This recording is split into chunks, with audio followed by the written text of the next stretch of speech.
Hey everyone, it's Alston and welcome back to day 123 on my journey to 2000. I'll be playing chess every day until I reach the goal. Don't forget to like, comment, subscribe, join the Discord, all that stuff, and let's get into today's game. Alright, and into the rapid pool we go. You'll notice I'm 1738. Am I seriously about to play against a 1400?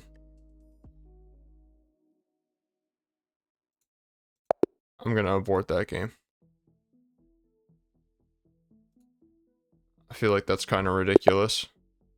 Okay, this is more realistic now. The last time I aborted a game, somebody really gave me a hard time. What I'd like to invite you to remember is that, this is for YouTube, so I want it to be entertaining, and most of all, I want it to be on my level. I've never once played against this line. I brought it up in yesterday's video that it feels like every single day I play against a new line against the London. And it looks like he's basically just trying to mirror me.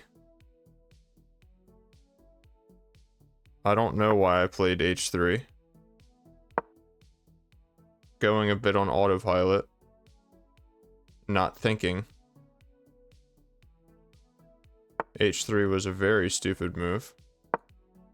It's not like it loses or anything.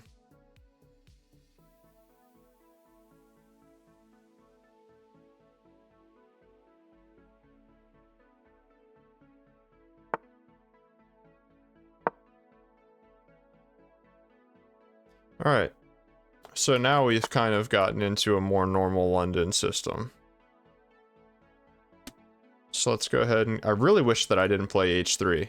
That, like, kind of pisses me off that I did that.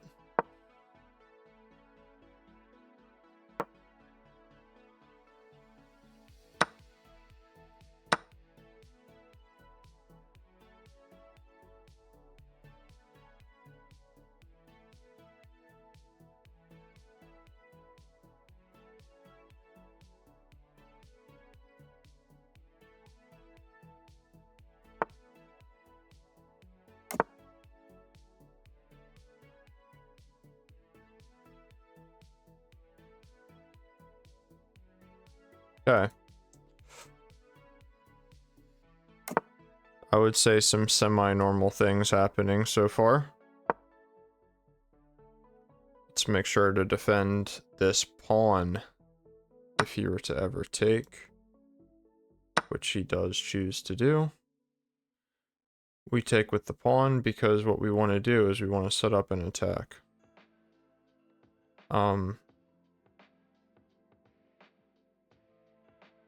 Very unfortunately for me, the main idea that I would have in this position is go to queen f3 to h3. But of course now I don't have that move. So now basically what I'm gonna do is go here. He's gonna go here. And then I'm really gonna have no advantage. So let's try to find a better move for me. I was saying the reason that I'm 1738 right now is because prior to my chess lesson this evening, I decided to hop in the pool to play some games. It was for my recording, and I played two of the most egregious losing blunders that I have made in, I kid you not, months. Okay. I don't know what the purpose of this move is. This only helps me. Your pawns are very weak in the center. Okay. So he defends the pawn now.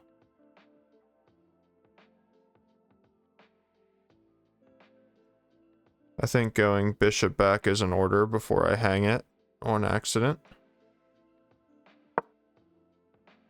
He has no pawn pushes.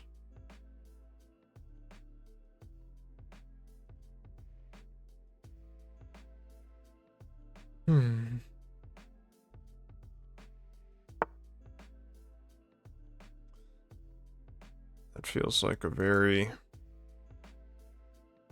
lazy move, but it certainly works, doesn't it?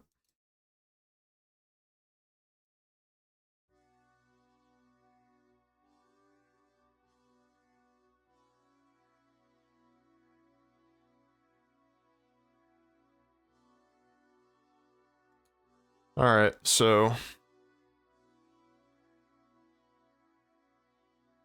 my first inclination is actually to go knight here.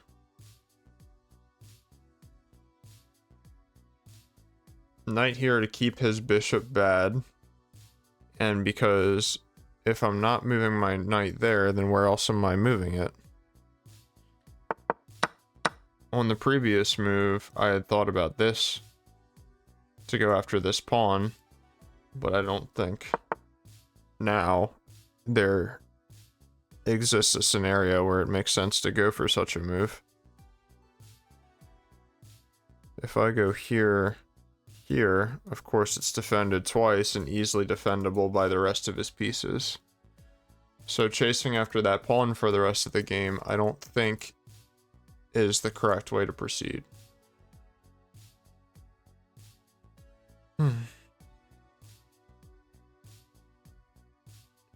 If I go here, he also just has this move. Not that that move is winning anything, because the knight is still defended twice.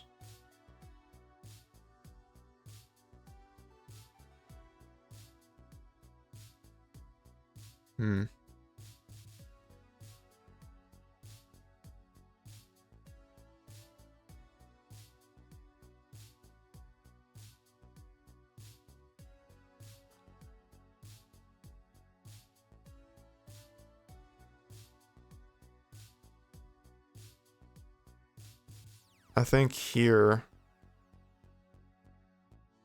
here could make some pretty good sense.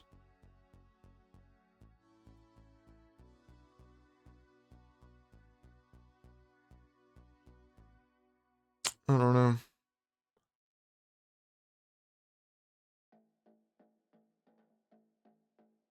But my intuition is just telling me to put my knight in the center of the frickin' board. I don't necessarily see a problem with that move, and I don't have another move that's screaming to me to be played, so let's do this. Wow, okay. We can defend this piece again. That gave up the c6 square, so that's good to realize sometimes. I think what he's going to try to do is mobilize his bishop to this square.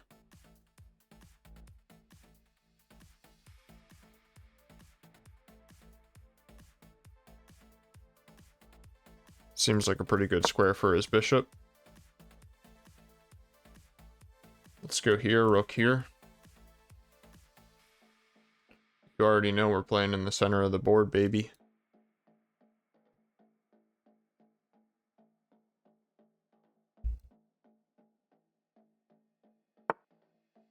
Okay. I like that move. Let's go here.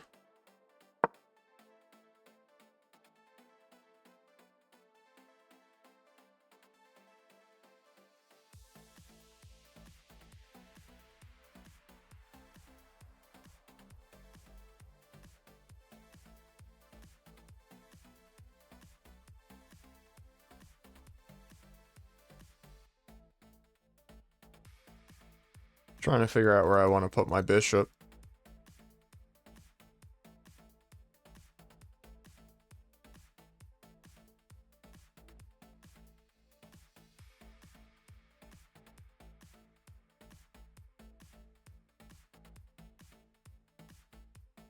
Huh.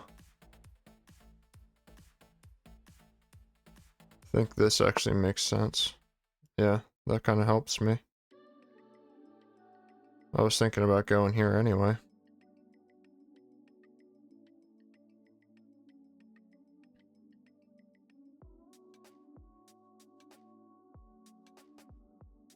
Go here. Goes back.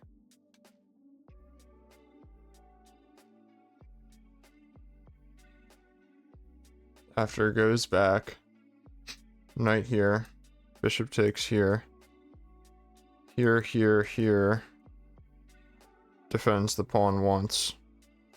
But obviously I'm hitting it twice. The thing is, if I go here, he can go here.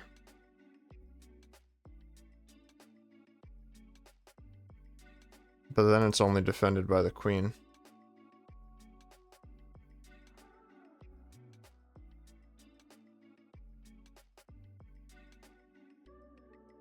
I definitely love this move. So let's play this. And I have to figure out if I want to move my knight or if I want to try to do something else more complicated. Okay. So sorry, it's also defended by the bishop, but my line of thinking was that if I could manufacture a scenario in which, okay, here is potentially one. If I go here, bishop takes, king takes, knight takes, queen takes, this pawn is hit twice, and the queen is only defending the rook. But I feel like there has to be much better prospects for my knight. But this knight is becoming a nuisance. Like if I did some things like this. I'm honestly thinking about coming back and then going here.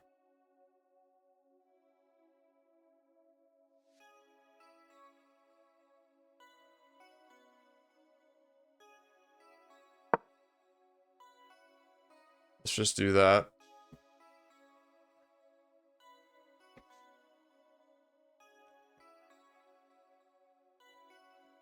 I don't want to allow him to push these pawns. Because if he does, then he's eliminating his weaknesses. So that's why I'm trying to make sure that the d file remains open. And if I'm going to move my knight out of the way, I want to make sure that this square is properly controlled. Okay.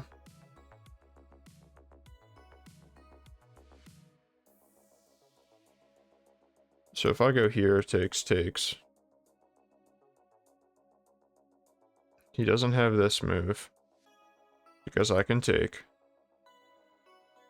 And then if he goes here, I'm still not scared. If he goes here,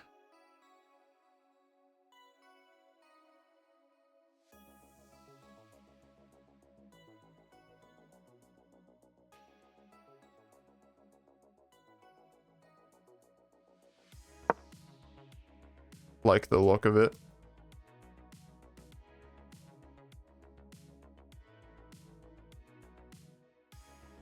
I'm trying to figure out a way to play on the king side. I don't see it yet.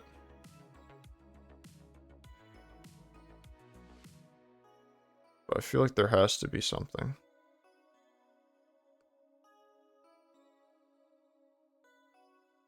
And it's really a shame at this point.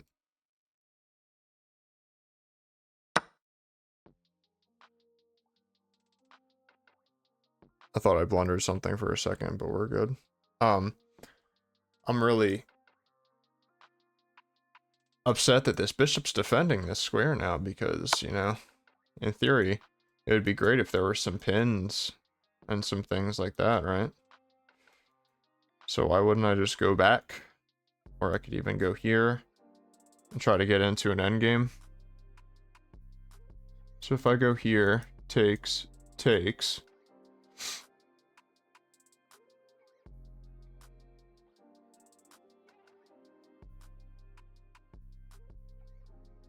Not loving that, honestly. Here, takes. Rook back. Rook over. c3, and I can't take because my bishop hangs. And if I take, takes,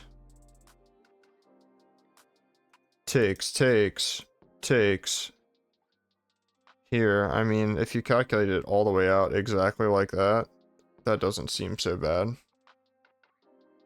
But if here takes here,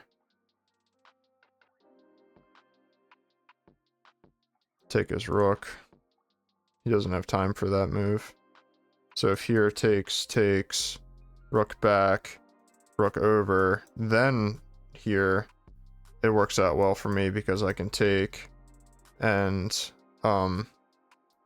actually not so much maybe. Because obviously the bishop's defending. I have 2 attackers, but it's 2 rooks. Oh, what am I talking about? My bishop covers it. Okay, let's go for this.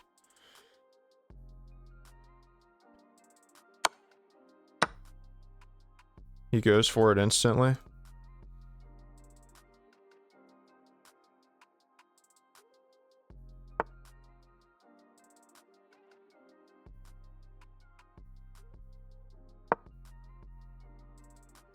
No, my bishop traded earlier. My bishop does not cover it. But I think that's still potentially a better endgame for me. Yeah, but now just this, right? Or this looks fancy. That takes care of 2 problems at once. Oh, this looks really nice. What's the problem with this move? You can go back, but still I'm taking. And you can't take back because it's pinned. Or can he? Oh my god, he can. No, he can't because there's a tactic at the end. Okay, so if I go here, and he goes here, and I take king here, but then I have a fork, and we're trading rooks. And in that position, I'm up a piece.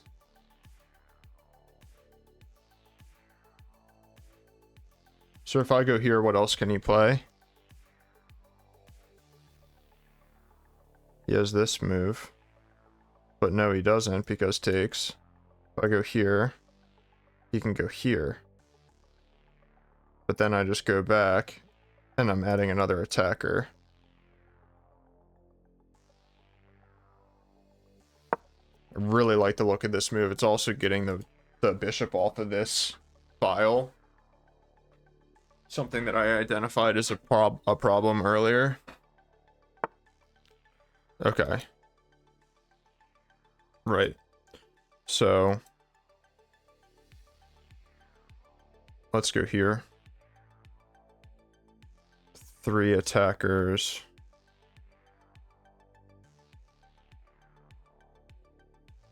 Okay.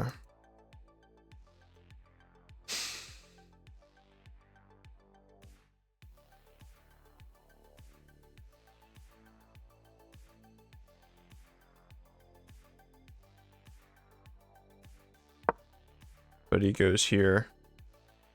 And he's holding on. He has literally like every piece in his arsenal defending that. But now I'm going back. I think.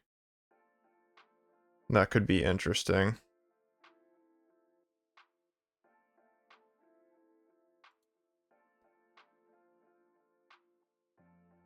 And he needs to move his king back. Okay, he's defending that pawn, which is smart. But I think that my bishop has served its purpose on this diagonal, and now I'm going to threaten this skewer.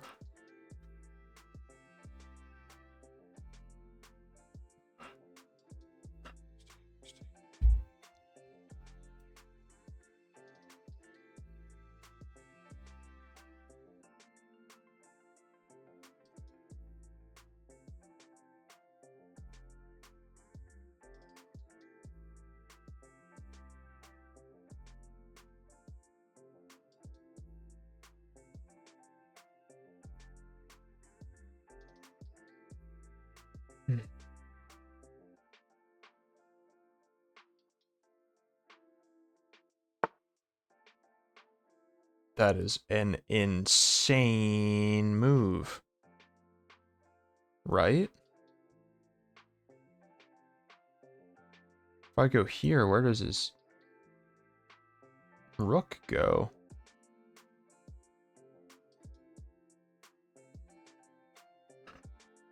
Rook here?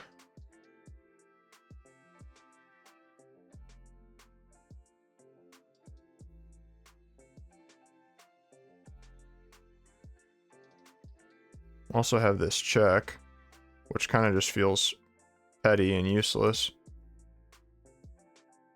Just to double check, I have no sacks on that anymore. Was I tripping this entire time? This knight's been defending that. Yeah, I mean, if he played this, and I took, he literally just has this. And if takes, I still have this. Okay, no, I calculated correct. I calculated that in my mind, I just didn't say it out loud, so I kind of forgot about it. I really just think this move is supernatural looking. It's just really adding to the dominance of this whole situation.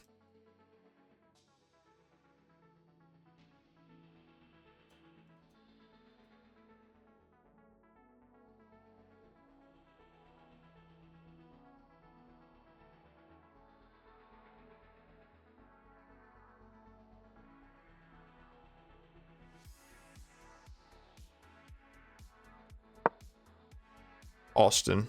I literally had takes. Ah! Look alive for once in your life. Look alive. Pretend like you know how to play chess.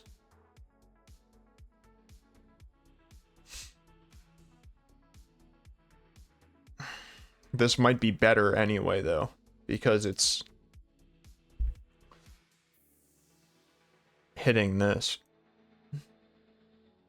It was on purpose, right? It was just a little intermezzo.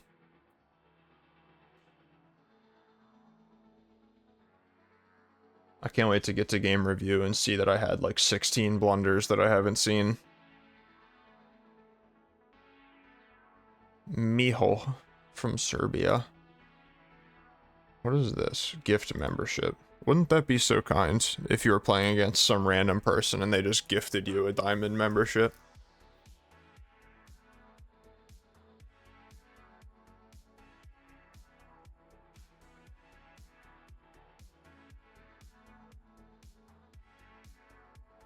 This actually might be even more precise because of the checks that can come afterwards. Like if he goes rook here, then I have check here, check. King can go here or there.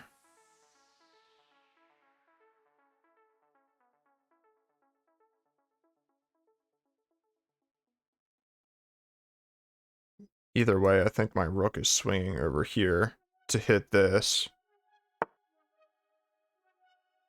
Okay. That's the direction that I'm pushing the king. So I think I kind of like that.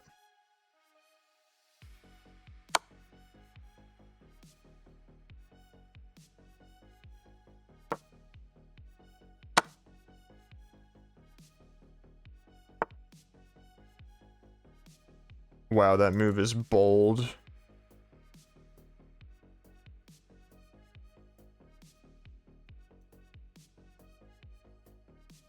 So I have this move, hitting the bishop.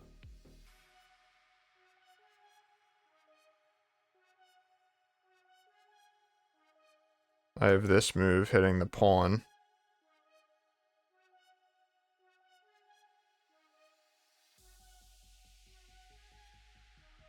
If I go here and hit the pawn, it's only 2 attackers, 2 defenders, so I'm not threatening to take, so that would be stupid. So this is probably the best move. Then how does he defend the bishop? If he goes here, I'm giving this check, king up, taking this pawn. Looking pretty saucy. And then the knight's hanging as well. Not hanging, but attacked without a defender besides the king. If I go here, what else could he possibly play? There's no knight move to defend. He could just move out of the way. If he moves out of the way, I can still pick up this pawn, or I could pick up this pawn, both of which seem delectable.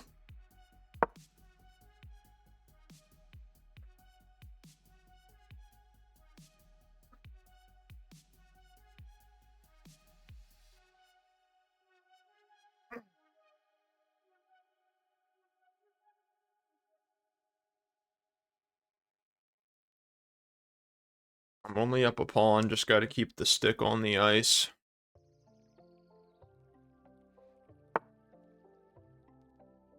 Yeah, so I think this check.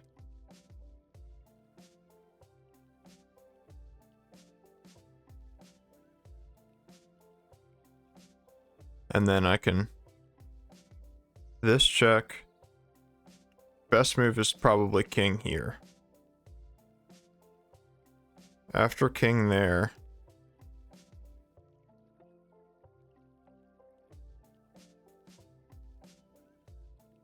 I don't know.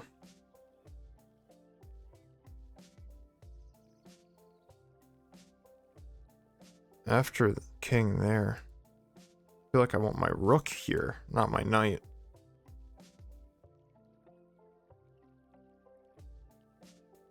There's also this move, going after the pawn.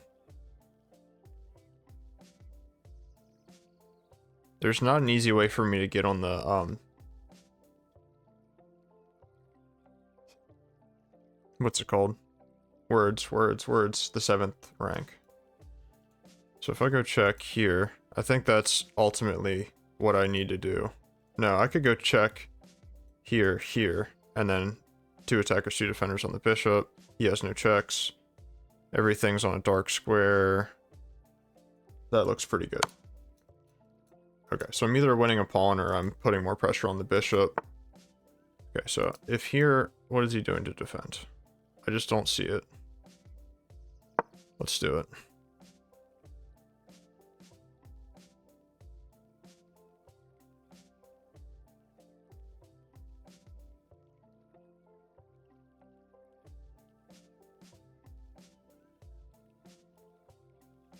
He pushes. I'm just going to take. If he goes here, I'm just going to take. If he goes here, I'm just going to take. Okay. Opponent resigns. Yeah, I mean, it's crazy how, like... Yeah, I played an 87. Okay, so I played an 87. I had a miss and 2 mistakes. No blunders. Yeah, H3. I just played some pretty questionable chess today. Yeah, great move. And the whole idea here for me was the long-term weakness. So this was one of my mistakes. After here, what's my move? Probably 90, 95 anyway. No, it wants me to double my rooks, I think. Here. But I mean, he can defend with everything in the world. Like, why is this better for me? I'm gonna try to look for a whole line.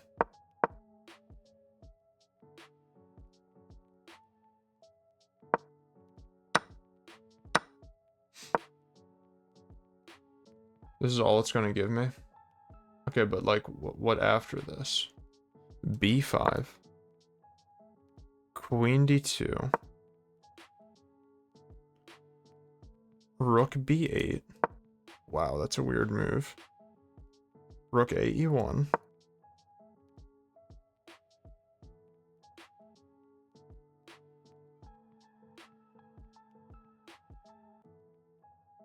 A5.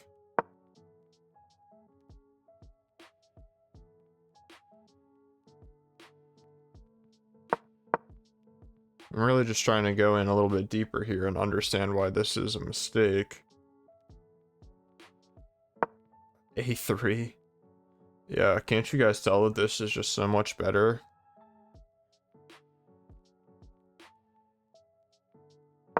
Okay. So what I played was +1, and this was +1.8. He had an inaccuracy that pushed it right back up to 1.6. Whatever. So I saw knight g6. Obviously, I talked about it ad nauseum. Knight g6, still the move. Missed win. Or a miss. But now I have this move and it's good. Going back isn't as good. It wanted here. I'm gonna guess because after queen c7, it's because of this move. No, it wants, yeah. I think that's the idea though. But, you know, fair enough.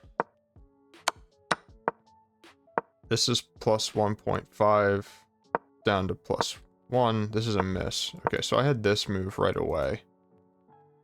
I think because it also hits the pawn and threatens the pin, like I was mentioning. But hold up, in that weird continuation that I gave, let's try to calculate here. His best move is d4, which is what I was calculating. But in, of course, the other situation with the minor pieces switched. Bishop c8, another move that I calculated. So 3 attackers, 3 defenders, but it's still giving takes. But it's takes on d5. Knight takes on d5. Knight takes on d5. Rook takes on d5. E takes here. Bishop's defended. King up, undoubtedly. Rook e2, defending the second rank, maintaining the e-file. Rook e6. That does not seem right. I would take that in a heartbeat. We have same colored bishops, and my pawn structure is infinitely healthier than his. I would kill for an endgame like this. Oh my god, I would kill for it. King g3. a5. Probably king f4. Yeah, king f4. King d6. I'm just gonna push these pawns and win the frickin' game. King e3 is funny. Yeah. h4. b4. Once king e3 at some point. I would probably play g4 here. g4 is an inaccuracy because after b takes, king c5, he's getting in with his king, and my pawns are weaker. So that's why it likes bishop d3 here, because after takes, he's not actually getting into these squares. Makes perfect sense. So all it takes is looking forward a little bit more. Anyway, that didn't happen. None of that happened. I went bishop b3 instead, which is still +1, but it was a miss. So let's say that he played this move.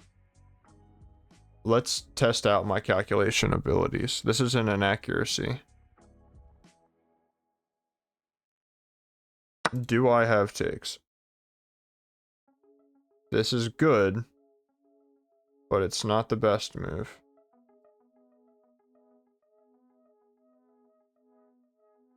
So, okay, let's play the engine's best move. This is not the engine's best move because of what I calculated. Oh no, not because of what I calculated. If I played this, then this is actually a miss. It's only +2. It's still winning. What I calculated was still winning, but it wasn't the best continuation because what I didn't see through all those moves is this fork. What I saw was here, here, here, there, here, here, and this fork is what I saw. And then, of course, we're up a piece with the same endgame prospects as the previous one that we just analyzed. So, taking with the knight is best because king h7, defending and attacking. Sorry, king h7. We have knight f4, putting more pressure on the pawn, defending the rook, centralizing the knight, blah, blah, blah, literally all that stuff. b4, not caring about any of this stuff happening in the center. Now just simply rook d3, defending. If takes, this is, I'm looking at these moves because I want to know what the best move is. Okay, so the best move is taking back with the rook. I was wondering, like, if it, usually if you're up a pawn in an endgame or something like that, it's favorable to exchange one pair of rooks. So this makes a lot of sense. Takes, takes. We have a pawn, a passed pawn on a dark square.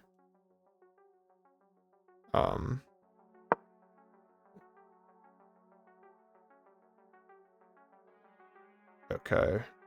Rook e5, rook e3 are two of the top moves. Why wouldn't I play this move and try to push my passed pawn? I'm gonna guess because I just don't have enough material to support it against his two pieces. Let's get back to the game. He played king f7, which is an excellent move, still +1. Knight f4 inaccuracy. Bishop c2 right away was better. Now bishop c2, best move, blunder. Okay, so this is technically the best move. Not only that, it's a great move, meaning it's the only move that gives that level of advantage.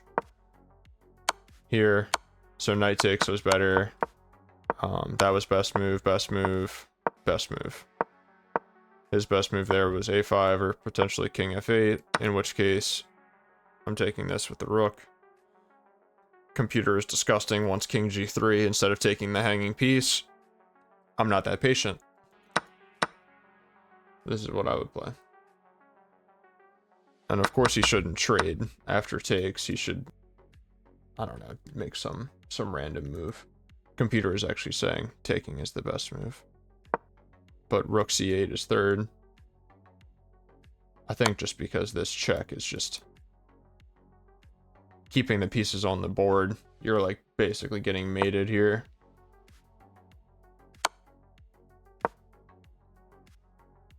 Wow, and it's somehow not checkmate here.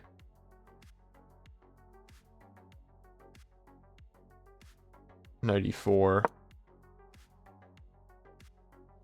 It's still not checkmate somehow. Insane. Okay, well, I feel like this was a pretty clinical game. Let me flip it to full screen one time, just so you guys can see the chart. Pretty clean, you know, pretty much held the +1 the whole time, which never happens to me. Chess.com said I played like a 20-50. I'll be real honest with you guys. I feel like the people at my level are kind of insane, because in order for me to win a game, every single time I've won a game, I don't know if you guys have noticed, it's because I've had to play, like, Chess.com is rating me above 2000 every single time. Like, the amount of resistance that they're putting up is like insane, which is great. I feel like it's making me a better chess player, and I love playing against strong opponents. It's really like, you know, testing my grit, or however you want to say it. But yeah, I'll just real quickly at the end show you guys these two games that I played earlier. I mean, I shouldn't even share this with you guys. It was so pathetic. But we're gonna take a look. This is the first one I played, which went better for longer. I actually recorded this and everything. So the moral of the story for the audience here is never play the hillbilly attack.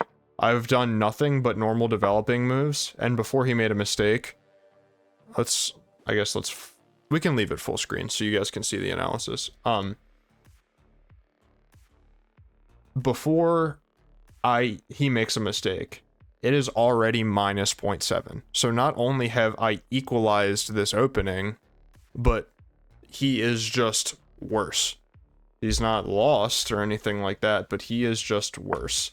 Now he's lost. Oh, well, now it says, but now white is worse. After queen c7, his best move is to play knight f3, basically undoing what he just did because he's a silly little goose. And then the engine wants you to just say, okay, we've got all of our artillery pointed this direction, push the pawns and blow them off the board. And technically, I think that before castling was a miss because of g5. G5, I think, might be the second best move. Yeah, queen c7. But if here, which he played f4 in the game, so I just analyzed this just for, you know, giggles. I was about to say the other word, but then I stopped. Yeah, just g5 and like just go nuts. Castle queenside, who cares? So I didn't look for such an aggressive idea. I castled, and this is still -1.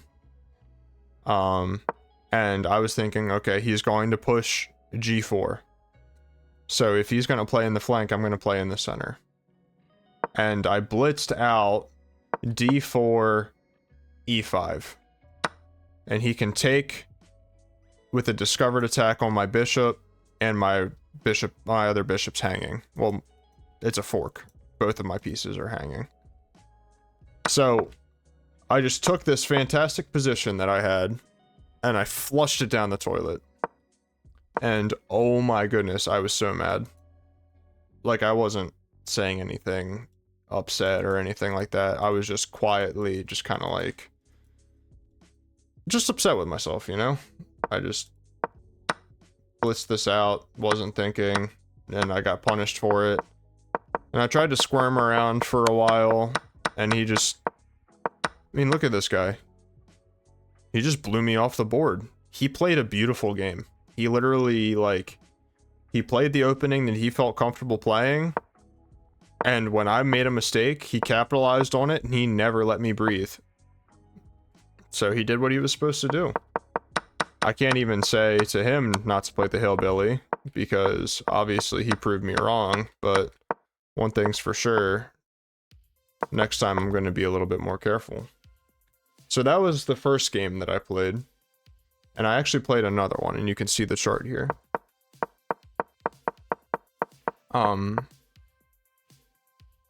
This is one of the book moves against this.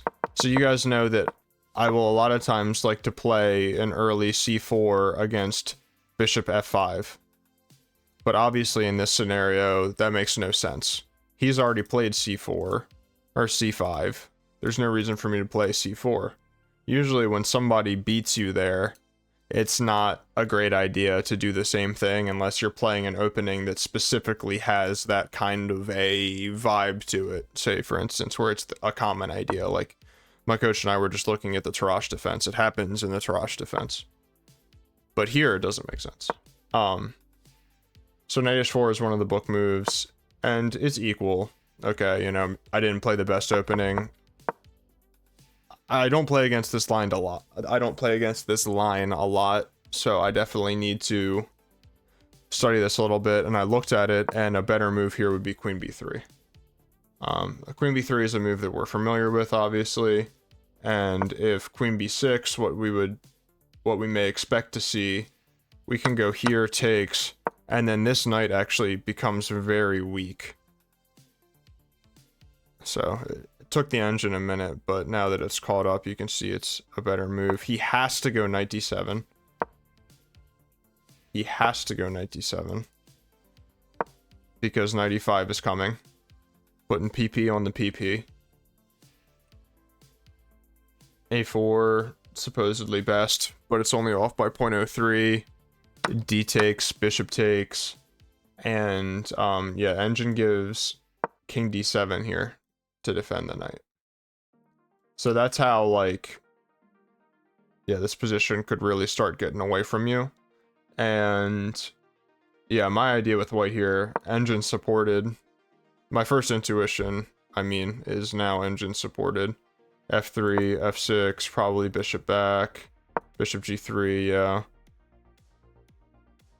Bishop d6. No, I'm sorry. Bishop d6. Bishop takes. King takes, obviously. And I would probably play e4 right away here. The engine's not showing this. Let's take a look at this real quick. A little bit too fast. It wanted a4 first. Best move for him is just to scurry back. And now I kind of have this awkward pawn that can't really be defended. So I'd have to go here probably. It actually wants to just trade it off instead. But now he's fixing his pawn structure. So that's the reason for not wanting to rush into e4. So instead, engine wants patience. Develop your king. That's interesting. It wants king f2 and not king e3. What's the matter with this move? We're not going to analyze this ad nauseum. It's fine. So anyway, this is the whole idea of the variation where you go knight h4, grab the light square bishop. And with that comes danger on the diagonal. So I castle and he goes here. So what do? Yeah. I literally thought for a minute and a half in this position and I played bishop g5. I mean, like,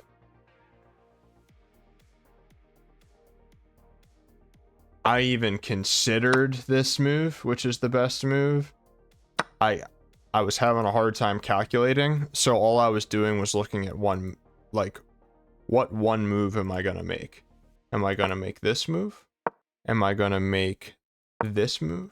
Am I gonna make this move? And that was my thought process, not if I go here, what does he do next? Because obviously, if I asked myself that question, I would have realized that bishop g5 is probably the worst move on the chessboard.